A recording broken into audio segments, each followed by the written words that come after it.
कीर गांव के थड़े वाले सरकारी स्कूल में फीस बल्कि चंदा 2 आने हुआ करता था और मेरे दादा मुझे 4 आने जेब खर्च रोज़ाना दिया करते थे।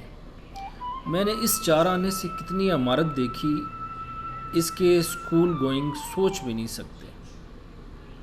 शकरकंदी, बर्फ़ के गोले और मसाले वाले चने, शायद इस कुर्राए अर्ज़ पर ये नेमतें उतरना बंद हो गई हैं। कई साल मैं स्कूल जाता रहा और मेरा जेब खर्च भी बढ़ता रहा और मेहनत करते दादा की हथेली की फटी लकीरें भी। स्कूल से कॉलेज जाते रोज़ाना 10, 20 और फिर 50 रुपए लेते। मुझे कभी ख्याल ही ना आया कि मेहनत मजदूरी करने वाले हाथ बूढ़े होते जा रहे हैं। वक्त कुछ और सिरका, कमाने वाले हाथ और बूढ़े हो गए। मुझे जॉब, फिर अच्छी जॉब और फिर बहुत अच्छी जॉब मिलती गई। हालात बदलते चले गए। दादा बूढ़ा हो गया, पोता जवान और कमाऊ पूत। मुल्कों मुल्कों घूमता और जब वापस आता तो घड़ी 2 घड़ी दादा के पास बैठकर अपना फ़र्ज़ अदा कर देता। एक रोज़ बैरून मुल्क मुलाजमत से छुट्टी गुजारने के बाद पैकिंग करके एयरपोर्ट को निकलने की तैयारी थी। हस्बे मामूल दादा की चारपाई पर बैठकर कहा, बाबा जी मैं जा रहा हूँ। दादा की निगाहें उठी। बुढ़ापे और कमज़ोर यादाश्त के बावजूद उनकी आंखों में मेरी आवाज़ से जो चमक आ जाती थी वो लफ्ज़ बयान करने से कासिर है।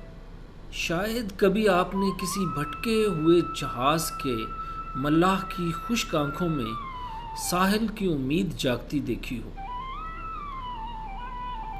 अच्छा अच्छा जाओ, खैरी खैरी, दादा ने लरजते हाथ उठाए, फिर झिझक कर अपने जिस्म पर ही रख लिए और अपनी पसलियों को महसूस करने लगे। फिर यकदम एक मुस्कुराहट उनके चेहरे पर नमूदार हुई। अपनी कमीज़ के नीचे पहने सलूके में हाथ डाला और कांपती उंगलियों से बटुआ निकाल लिया। मैं हैरानी से देख रहा था। दादा ने बटुआ खोला तो उसमें अकलौता 50 का नोट था। शायद दादी या अम्मी से लेकर रखा था कि अरसे से बिस्तर तक महदूद थे।